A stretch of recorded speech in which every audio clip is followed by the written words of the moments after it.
네덜란드의 국민 작가인 톤 텔레헨이라고 하는 사람이 쓴 어른을 위한 이 동화 소설이 있는데 고슴도치의 소원이라고 하는 책이 있어요. 아마 읽어보신 분이 계실지 모르겠는데요. 철학적인 주제를 굉장히 유머러스하게 풀어낸 아주 재미있는 책입니다. 우리 속에 가지고 있는 고독감, 또 소외감, 관계적 열망 등을 잘 풀어낸 그런 책인데, 어느 날 외롭게 살고 있었던 고슴도치가 마음을 결정한 게 뭐냐면 동물들을 좀 초대하고 싶다는 생각이 들었어요. 하지만 한 번도 누군가를 초대해 본 적이 고슴도치가 없어서 굉장히 고민을 하다가 이제 그들에게 초대장 비슷한 걸 쓰기 시작합니다. 그리고 쓰다가 말고서는 그 편지가 서랍장 속에 넣어지게 되고 그때부터 온갖 상상이 시작이 되는 거예요. 다 같이 몰려들어서 춤을 추면 어떡하지? 내 가시만 보고 무서워하면 어떡하지? 각자 입맛에 맞는 케이크를 준비해야 될 텐데 나와 함께 하는 게 즐겁지 않으면 어떡하지? 나를 놀리고 비난하면 어떡하지? 그렇게 걱정하는 동안 이 고슴도치의 그 마음속에는 여러 동물이 막 찾아와요. 그리고는 이 고슴도치는 자신을 좀 다정하게 대해줄 누군가를 기다립니다. 이 책에 등장하는 이 고슴도치는 온갖 걱정을 사수하는 걱정하기의 달인이에요. 그 모습을 보면 우리 모습과 매우 비슷한 것들을 많이 느끼게 돼요. 끝도 없는 고민 속에 사는 우리의 모습과 이 고슴도치의 모습이 매우 비슷한 점이 많이 들어있어요. 그렇게 많은 걱정을 하면서 상처 속에 살아가는 우리를 향해서 고슴도치가 이런 말을 합니다. 너만 그런 게 아니야. 나는 더한 걸 이렇게 말을 해요. 조금 불안해도 조금 외로워도 지금 그 모습 그대로 괜찮아. 굉장히 위로가 되는 문장 하나를 끄집어냈습니다. 그러면서도 자신을 찾아와서 다정하게 대해줄 누군가를 끊임없이 기다려요. 그리고 이렇게 말합니다. 하지만 그래도 오지 않을까? 이 고슴도치의 소원이었던 겁니다. 여러분, 사람도 그렇지 않을까 싶어요. 오늘 내게 누군가가 좀 다정하게 다가와 주길 원하는 그 소원을 가지고 사는 사람들이 있지 않을까라는 생각을 해보게 됐습니다. 저와 여러분 속에는 여러 가지 소원들이 있어요. 영적인 소원도 있고 가정적인 소원도 있고 또 직장에 대한 또 사업장에 대한 여러 가지 소원도 있어요. 또 우리 자녀들을 향한 소원도 있겠죠. 여러분, 그렇다면 그 모든 소원을 이룰 수 있는 그런 근본적인 원리가 어떤 것이 있을까요? 어떻게 하면 내 안에 있는 그 소원들을 하나님 안에서 이루어갈 수 있을까? 오늘 시편 기자는 그 원리를 중요하게 가르쳐 주는 것이 있습니다. 우리가 이 말씀을 따라 살아갈 때에 앞으로 남은 후반기 동안도 우리 속에 있는 아름다운 소원들이 주님 안에서 이루어지는 복된 은혜를 누릴 수 있기를 축복합니다. 첫째는 불평과 원망을 멀리해야 합니다. 본문 8절을 같이 한번 읽어보죠. 8절입니다. 시작. 분을 그치고 노를 버리며 불평하지 말라. 오히려 악을 만들 뿐이라. 아멘. 1절부터 9절의 말씀 속에 유난히 불평에 대한 이야기를 여러 번 언급합니다. 우리 안에 있는 소원들, 가정이나 직장이나 아니면 사랑하는 여러분의 자녀를 향한 그 소원들이 이루어지는 원리가 있다면 불평과 원망을 멀리해야 된다는 겁니다. 즉 말에 대한, 언어에 대한 언급이 가장 먼저 있다는 사실을 우리는 주목해 볼 필요가 있어요. 이걸 다른 식으로 말하면 하나님의 복은 우리 입술에서부터 시작된다 말할 수 있는 거예요. 우리 입술이 복을 끌어올 수도 있지만 우리 입술 때문에 복이 차버려질 수 있다는 거예요. 원망과 불평의 입술에는 하나님의 복이 머물지는 않는 거예요. 어느 책을 읽다가 이런 글을 발견했습니다. 이 세상에서 가장 배우기 쉬운 것이 무엇인지 아십니까? 그것은 불평입니다. 불평을 배우는 데는 소질이 전혀 없어도 가능하고, 불평을 배우는 데는 지식도 필요 없고, 인격, 기질, 재능, 지식, 나이, 환경 다 필요 없습니다. 돈도 안 들어요. 그러나 배우기 쉬운 불평이라고 생각 없이 배우지는 마시기 바랍니다. 불평한다고 문제가 해결되지 않습니다. 불평한다고 마음이 행복해지지 않습니다. 불평한다고 해서 상대방이 나아지지 않습니다. 불평을 하면 할수록 더 깊은 절망 속으로 빠져들 뿐입니다. 불평은 마귀학교의 가장 중요한 필수 과목입니다. 그분의 표현대로 말하면 불평은 마귀학교를 졸업한 자의 입에서 나오는 말이래요. 마귀는 감사를 싫어하는데 불평은 좋아한다는 뜻이에요. 여러분, 성경은 온갖 시련 가운데서 믿음을 지킨 신앙의 인물들을 조명해 줍니다. 욥을 한번 생각해 볼까요? 욥기 1장 20절부터 22절을 같이 읽어보죠. 욥기 1장 20절부터 22절입니다. 시작. 욥이 일어나 겉옷을 찢고 머리털을 밀고 땅에 엎드려 예배하며 이르되 내가 모태에서 알몸으로 나와 싸운즉 또한 알몸이 그리로 돌아올지라. 주신 이도 여호와시요 거두신 이도 여호와시니 여호와 이름이 찬송을 받으실지니이다. 이 모든 일에 욥이 범죄하지 아니하고 하나님을 향하여 원망하지 아니하니라. 아멘. 욥은 재산을 다 잃었습니다. 그 재산의 정도가 굉장한 수준이었죠. 그죠? 사랑하는 10날매가 하루아침에 다 죽습니다. 또 자신의 온몸은 정수리부터 발끝까지 온몸이 종기로 말미암아 굉장한 고통의 시간을 맞게 됩니다. 바로 그럴 때 욥이 두 가지를 했다고 성경은 주목하고 있죠. 20절의 말씀 보면 땅에 엎드려 예배했다는 거예요. 땅에 엎드려 예배했다. 21절 후반절에 보면 여호와의 이름이 찬송을 받으실지어다. 찬송을 드렸다는 거예요. 그는 입을 열어서 불평하기 전에, 원망하기 전에 하나님을 예배하고 찬양했다는 거예요. 그리고 자신이 어디서 와서 어디로 가는지를 다시금 생각해 보게 됐다는 거죠. 또 자신이 지금까지 가지고 있었던 모든 것이 하나님이 주신 것이니 하나님의 것이라는 고백을 다시 한번 합니다. 그리고 하나님의 것을 하나님이 도로 찾아가셨으니 입을 열어서 원망하는 것이 마땅치 않음을 안 것입니다. 그것을 한 욥은 원망이 아니라 찬송을 선택해요. 불평이 아니라 감사를 선택합니다. 욥은 환난 중에도 마음과 입술을 잘 다스린 거예요. 이유가 있어요. 하나님의 복이 입술에서부터 시작된다는 것을 알기 때문입니다. 여러분, 복 있는 사람들을 잘 보세요. 입술이 복이 돼요. 복된 입술을 갖고 있어요. 사무엘상 2장에 보면 은혜로 사무엘을 얻은 어머니 한나의 찬송이 나옵니다. 그 찬송 가운데 이런 구절이 있는데 사무엘상 2장 7절에 보면 여호와는 가난하게도 하시고 부하게도 하시며 낮추기도 하시고 높이기도 하시는도다. 모든 일 속에는 하나님의 섭리가 들어있다는 얘기예요. 우연하게 보이는 일 속에도 하나님의 섭리가 다 들어있다는 고백입니다. 가난하게 하실 때도, 부하게 하실 때도, 낮추실 때도, 그리고 높이실 때도 다 하나님의 섭리 가운데 이루어지는 거다. 한나의 고백이 그런 거예요. 그걸 한나도 욥도 신뢰했던 것입니다. 그러게 고통 속에서도 원망하지 않을 수가 있었던 거예요. 이 속에 하나님의 섭리가 있지. 이 속에 뭔가 내가 깨닫지는 못했지만 분명히 하나님의 간섭과 주권이 있을 거야. 그 마음이 한나에게도 있었고 욥에게도 있었다는 겁니다.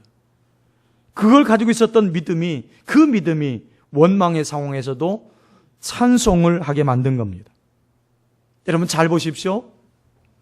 끝까지 하나님을 향해서 원망하지 아니했을 때 욥기 마지막 장에 욥의 소원이 이루어지는 것을 보게 돼요. 오늘 주님 안에서 내 소원이 이루어지려면 가장 중요한 것이 내 입술을 다스려야 된다는 것을 성경은 말씀하는 것입니다. 불평과 원망 대신에 마음의 찬송이 있을 때, 감사가 있을 때에 하나님이 그런 사람을 복되게 하시는 줄로 믿습니다. 불평이 감사로 바뀔 때에 기적은 시작된다. 원망이 찬송으로 바뀔 때에 주님이 역사하시는 겁니다. 이렇게 말할 수도 있어요. 복은 입술에서 시작이 된다. 한번 따라해 보세요. 복은 입술에서 시작이 된다. 복은 입술에서 시작이 되는 거예요. 그러면 왜 우리가 주님을 믿는다고 하면서도 순간순간 내가 원망하고 불평하게 될까요? 자기 마음대로 되지 않기 때문에 그래요. 자기 뜻대로 되지 않기 때문에 그래요. 남편도 자기 마음대로 안 되니까 불평해요. 아내도 제 마음대로 안 되니까 아내 때문에 불평해요. 자식들도 내 마음대로 안 되니까 불평할 수 있다는 겁니다. 그렇지만 여러분, 내 마음대로 되어야 잘된 것이라고 생각하는 사람이 있다면 아직 그분 마음속에는 예수님이 주인이 아닌 거예요. 내 마음대로 되어야 잘된 것이라고 하는 생각이 있다면 그분은 예수님을 아직 주인으로 모시고 사는 게 아닌 거예요. 본문 여러분 4절 말씀을 보세요. 뭐라고 말씀하십니까? 또 여호와를 기뻐하라. 그가 내 마음의 소원을 내게 이루어 주시리로다. 내 마음대로 될 때 기뻐할 게 아니에요. 내 마음대로 되어야 잘된 것도 역시 아니에요. 우리가 하나님을 기뻐할 때, 그리고 하나님이 하시는 일을 기뻐할 때에 우리 마음의 소원을 하나님이 이루어 주신 줄로 믿습니다. 어느 미국 교회에서 있었던 일인데요. 그 목사님께서 불평록이라고 하는 것을 만드셨대요. 불평록. 들어보셨어요? 불평록. 특이한 노트 한 권을 만드셨습니다. 교인들이 다른 교인을 비방하거나 그에 대해서 불평하려고 찾아오면 목사님이 그 불평록을 꺼내놓는 거예요. 그리고는 이렇게 말하는 것입니다. 이 불평록에 적어놓을 테니 나중에 사인이나 해 주십시오. 여기에 적힌 것은 모두 시정하도록 관계자들에게 다 이야기하도록 하겠습니다. 그러면 불평하고 하려고 찾아왔던 사람들이 아무런 말도 하지 않고 당황하고 다 도망가는 거죠. 사소한 일에도 불평을 터뜨리면서 막상 그 불평에 책임지지 않는 그들에게 뭔가를 가르쳐주기 위해서 그렇게 하셨다는 것입니다. 목사님이 40년 넘도록 불평록을 가지고 있었지만 단 한 줄도 그 노트에 기록되지 않았다는 거예요. 우리도 한번 해볼까요? 불평록. 주영광교회 불평록. 여러분, 예수님께서 우리 죄를 담당하시고 십자가에서 고난당하셨습니다. 예수님은 죽기까지 불평하지 않으셨고 말없이 순종하셨습니다. 그것도 자신의 죄 때문이 아니라 나의 죄, 우리의 죄 때문에 십자가에서 비참하게 죽으신 거예요. 그분은 죽기까지 복종하시면서도 한 번도 불평의 말을 꺼내시지 않으셨습니다. 우린 그 주님의 희생과 그 헌신과 사랑을 다시 한번 기억해야 합니다. 그리고 그 은혜를 기억하면서 우린 어떤 상황 가운데서도 불평과 비방을 몰아내야 합니다. 주님, 불평과 원망을 내기 전에 주님의 순종을 먼저 기억하게 하옵소서. 우리 마음속에 그 마음이 있었으면 좋겠어요. 그러므로 이제는 여러분 어떤 상황 속에서도 늘 찬송하고 감사하는 입술이 되어서 여러분의 소원이 주님 안에서 아름답게 이루어질 수 있기를 축복합니다. 두 번째는 모든 염려를 하나님께 맡기셔야 합니다. 본문 5절과 6절을 같이 읽어보죠. 5절 6절 시작. 내 길을 여호와께 맡기라. 그를 의지하면 그가 이루시고 내 의를 빛같이 나타내시며 내 공의를 정오의 빛같이 하시리로다. 아멘.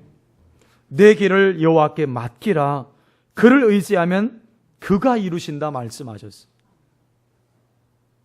시편 55편 22절 말씀 보면 네 짐을 여호와께 맡겨버리라 그랬어요. 여러분, 근심의 짐을 걸머지고는 내 삶 가운데 하나님의 형통을 경험할 수가 없겠죠. 내 짐을 대신 져주시는 그 예수님께 모든 짐을 맡겨버릴 수 있기를 바랍니다. 우리의 생명의 구주이신 주님께서 우리의 모든 죄악을 담당해 주셨어요. 마태 11장 28절에서 그래서 이렇게 말씀하셨잖아요. 수고하고 무거운 짐진 자들아 다 내게로 오라. 내가 너희를 쉬게 하리라. 여러분 이제 2월부터는 여러분의 작은 짐부터 시작해서 큰 짐까지 온전히 주님한테 맡길 수 있기를 바랍니다. 여러분 주님께 맡기면 주님께서 여러분의 모든 문제를 책임져 가실 줄로 믿습니다. 마태 28장 20절 말씀 보면 내가 세상 끝날까지 너희와 항상 함께 있으리라. 이 말씀이 여러분의 삶 가운데 항상 인생길에서 잊혀지지 않기를 바랍니다. 예수님께서는 우리 연약함을 담당하사 병을 짊어지셨다고 말씀합니다. 여러분의 연약함을 이미 주님께서 담당해 주셨어요. 여러분의 약한 질병을 이미 주님이 붙잡아 주셨어요. 여러분 그렇기 때문에 여러분의 모든 병도 주님께 맡길 수 있기를 바랍니다. 여러분 의사에게는 맡기면서 왜 주님에게 못 맡기는 거예요? 맡겼다고 하면서 걱정이 되면 그건 맡긴 게 아니에요. 기도할 때는 맡긴 것 같은데 기도 끝나고 나면 걱정의 보따리를 다 싸가지고 다시 나가요. 여러분 진짜 맡긴 사람은 주님이 주시는 평안이 있어요. 그리고 진짜 맡기면서 사는 사람은 그 맡김을 통해서 하나님의 일하심을 체험하게 되어 있어요. 양산의 삼양교회 정현철 목사님 이야기를 잠깐 나누겠습니다. 개척교회 시절에 정 목사님이 이곳저곳 다니면서 교회에 보조를 받으려고 애를 쓰셨다고 합니다. 유지가 안 되니까요. 어떤 교회 예전도회에서 매월 3만 5천 원씩 지원하여 주었다고 합니다. 그 돈을 받으러 그 교회에 가신 거예요. 조금 기다리라고 해서 기다린 것이 6시간이 넘었다는 거예요. 6시간 만에 3만 5천 원을 받고 나오면서 그분이 그 생각하셨다는 것입니다. 6시간을 하나님께 기도하면 하나님이 35만 원도 350만 원도 주실 텐데 이제는 사람 바라보지 말고 하나님만 바라보겠다. 그 후로 그는 모든 지원 요청을 다 끊으셨대요. 그리고 하나님만 바라보면서 전심으로 기도했다고 합니다. 여러분 아시는 대로 지금 양산의 제일 큰 교회가 됐어요. 그래서 지금도 수많은 교회를 섬기는 교회가 됐습니다. 그래서 그 교회 입구에는 이런 글이 항상 쓰여 있다고 합니다. 너의 행사를 여호와께 맡기라. 그리하면 너의 경영하는 것이 이루어지리라. 그분 목사님이 친히 체험하셨기 때문에 당당하게 말할 수 있다는 거예요. 여러분 그렇기 때문에 여러분의 가정도 여러분이 주관하려고 해서는 안 됩니다. 여러분의 사업장도 내가 할 수 있는 것처럼 생각해서는 안 돼요. 우리 주님의 교회도 우리 교회도 우리 하나님께 다 맡길 수 있어야 합니다. 나 자신도 하나님께 맡기고 여러분의 가정도 여러분의 자녀도 하나님께 맡기고 여러분의 일터도 하나님께 맡길 수 있기를 바랍니다. 하나님께 맡기고 기도하면 하나님께서 반드시 문제를 풀어주시고 우리가 상상했던 그 이상의 축복으로 채워주실 줄로 믿습니다. 내 길을 여호와께 맡기라. 그를 의지하면 그가 이루시고. 여러분 하나님 앞에서 진정한 성공이라고 하는 것은 외적인 것으로 잴 수가 없어요. 여러분 진정한 성공이라고 하는 것은 내가 하나님께 얼마나 맡기며 살고 있는가. 그게 성도의 성공인 거예요. 어느 마을 농부가 하나님께 요구를 했습니다. 하나님, 우리들이 원하는 대로 이번 1년만큼은 날씨를 좀 변화시켜 주세요. 그랬어요. 그래서 하나님이 대답하셨어요. 그럼 1년 동안 너희들이 원하는 대로 날씨를 변화시켜 주겠다. 그러셨답니다. 그래서 농부들이 자기들의 경험에 의해서 하나님께 요구했습니다. 하나님, 지금은 비를 주세요. 하나님, 지금은 햇빛을 주실 때입니다. 하나님, 지금은 바람이 불 때입니다. 드디어 가을이 됐어요. 들판에 곡식이 잘 되어서 추수하기에 이르렀습니다. 농부들은 신이 나서 추수를 하고 탈곡을 합니다. 근데 이게 웬일입니까? 막상 탈곡기에 넣어서 탈곡을 해보니까 전부 다 쭉정인 거예요. 알곡이 하나도 없는 거예요. 그래서 하나님께 물었죠. 왜 알곡이 하나도 없습니까? 근데 하나님 말씀이 야 너희들이 언제 알곡 달라고 했냐? 너희들이 비 달라고 했고 햇빛 달라고 바람 달라고 했지 언제 알곡 달라고 했냐 나한테. 그 이야기의 맨 마지막에 이런 교훈이 적혀 있었어요. 자신의 경험에 의해서 하나님께 주문하는 것보다, 잘 들으세요, 모든 것을 하나님께 맡기고 하나님의 선하신 뜻대로 구하는 것이 가장 좋은 거다. 놀라운 교훈입니다. 사랑하는 여러분, 여러분의 인생을 살아가면서 삶의 어려움이 찾아오고 위기를 만날 때 여러분 가장 먼저 무엇을 하십니까? 힘이 될 만한 사람 찾으십니까? 근데 여러분, 우리 인생사에서 결정권을 쥐고 계신 분이 누굴까요? 하나님이세요. 여러분, 하나님이 결제하시기 전에는 그 어떤 것도 내게 오지 않는다는 사실을 기억하셔야 돼요. 여러분, 그렇기 때문에 어떤 노력을 내가 기울이기 전에 하나님 앞에 나아가 기도하는 것이 가장 앞서야 합니다. 하나님보다 앞서지 말고 기도보다 앞서지 않으셔야 됩니다. 한번 정직해 보십시오. 지금 여러분은 누굴 의지하면서 하십니까? 이제는 참된 인생의 주권자이신 그 하나님을 바라볼 수 있기를 바랍니다.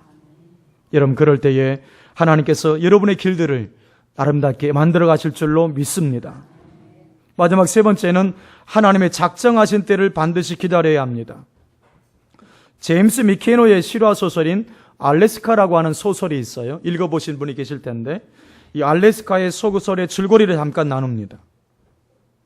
이 어머니는 딸이 유혹에 빠지는 것을 막기 위해서 규율이 아주 엄격하기를 소문난 대학에 입학을 시킵니다. 이 착한 딸은 어머니에게 효도하는 심정으로 대학을 졸업하고 초등학교 교사가 돼요. 어머니는 주말만 되면 200마리 넘는 거리를 자동차를 몰고 가서 딸을 집으로 데려오는 거예요. 어머니는 22살인 딸이 아직도 믿업지가 않은 거예요. 알코올이나 마약에 빠지지 않을까? 나쁜 친구를 사귀지는 않을까? 교회는 잘 출석할까? 이 어머니의 사랑의 근심은 하루도 그치지 않았습니다. 근데 그 딸의 심정은 어땠을까요? 이 딸은 어머니의 간섭과 구속에 정신이 거의 돌지경이었어요. 그래서 결국 어머니를 떠나서 알래스카로 도망쳐서 독립한다는 스토리예요. 그 책에 보면 이런 질문이 나옵니다. 어머니는 사랑을 주었는데 왜 그 딸은 못 견디한 걸까? 그 책에 이런 답이 들어있어요. 사랑은 간섭과 감독이 아니다. 진정한 사랑은 끊임없이 희망과 소망을 주는 것이다. 그리고 그것이 열매 맺도록 격려하며 기다리는 것이다. 참 마음에 와닿는 문장이었습니다. 사랑은 격려하며 기다리는 것이다. 자, 본문 7절 말씀을 같이 읽어볼까요? 7절 시작. 여호와 앞에 잠잠하고 참고 기다리라. 자기 길이 형통하며 악한 꾀를 이루는 자 때문에 불평하지 말지어다. 아멘. 자, 여기 이 말씀을 한번 주목해 보세요. 잠잠하고 참고 기다리라. 한번 따라해 보세요. 잠잠하고 참고 기다리라. 하나님의 계획을 우리가 다 알 수 없잖아요. 나를 향하신 하나님의 계획을 우리가 다 이해할 수 없어요. 우리가 할 수 있는 유일한 것이 있다면 그때에도 요동하지 않고 인내하면서 묵묵히 기도하며 기다리는 겁니다. 반드시 하나님의 때에 이루실 줄을 믿고 기다리는 마음이 필요해요. 여러분, 하나님께서 아브라함에게 많은 약속을 주셨어요. 그리고 그 약속을 자신의 축복이 되도록 만들었는데, 여러분 히브리 6장 14절 15절 같이 읽어보죠. 히브리 6장 14절 15절입니다. 시작. 이르시되 내가 반드시 너에게 복 주고 복 주며 너를 번성하게 하고 번성하게 하리라 하셨더니 그가 이같이 오래 참아 약속을 받았느니라. 아멘. 여러분 잘 보세요. 14절은 약속이잖아요. 약속. 내가 반드시 너에게 복 주고 복 주며 너를 번성하게 하고 번성하게 하리라. 약속을 하나님이 주셨어요. 근데 그 약속을 어떻게 누리게 됐다고 말씀하냐면 오래 참아. 이 창세기 22장 16절 말씀을 인용한 구절이에요. 한번 따라해 보세요. 오래 참아. 여러분, 오래 참았다라고 하는 말은 하나님의 약속이 이루어질 때까지 인내하면서 기다렸다는 뜻이에요. 믿음은 하나님의 때를 기다릴 줄 아는 거예요. 믿음은 하나님의 때에 하나님의 방법으로 응답하신다는 것을 믿는 거예요. 여러분, 내가 조급하다라고 하는 것은, 불안하다라고 하는 것은 지금 내 속에 하나님에 대한 온전한 신뢰가 없는 거예요. 여러분, 또 하나 생각할 것이 있는 것이 뭐냐면, 여기서 게으름과 인내의 차이를 아셔야 돼요. 게으름과 인내의 차이가 있어요. 미국 역사상 가장 강력한 설교자 중 한 사람이었던 헨리 워드 비처라고 하는 목사님이 있어요. 이 헨리 워드 비처라고 하는 목사님이 이런 예화를 이야기한 적이 있습니다. 한번 잘 들어보세요. 높은 바위에서 메말라가는 바닷가재가 있습니다. 그 바닷가재에게는 바다로 되돌아가기에 충분한 힘이 있지만 지각이 없습니다. 그래서 바닷물이 자신에게로 되돌아오기만을 기다릴 뿐입니다. 만일 바닷물이 되돌아오지 않으면 그 바닷가재는 그곳에서 말라 죽고 맙니다. 자, 그러나 조금만 노력한다면 바닷가재는 자신의 1m 앞에서 넘실대는 파도에 도달해서 살 수 있을 것입니다. 이 헨리 워드 비처 목사님이 이 이야기를 한 이유는 뭐냐면, 게으름이 종종 인내로 오해될 때가 있음을 지적한 거예요. 여러분, 게으름은 아무것도 하지 않고 아무것도 기대하지 않는 거예요. 그런데 인내는 내가 기다리는 것이 반드시 실현되리라고 하는 확실한 소망을 가지고 일하는 거예요. 또 그것이 잘 이루어지지 않는다 할지라도 포기하지 않고 계속 일하는 거예요. 그게 인내예요. 그리고 그 일 중에서 가장 중요한 것이 무엇일까요? 바로 기도인 줄로 믿습니다. 여러분, 하나님의 놀라운 응답을 받아낼 수 있는 놀라운 길이 있다면 그건 기도예요. 우리가 자녀를 위해서 기도하는데 자녀가 잘 안 변한다. 남편을 위해서 기도하는데 남편이 잘 바뀌지 않는다. 어떤 문제를 놓고 기도하는데 잘 풀리지 않는다. 이런 말을 흔히 하잖아요, 우리가.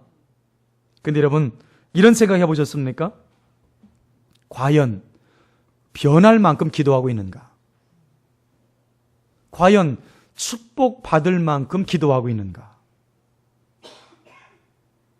저는 그 생각을 묵상하면서 그런 생각이 들었어요. 기도가 모자라다. 기도가 모자라다.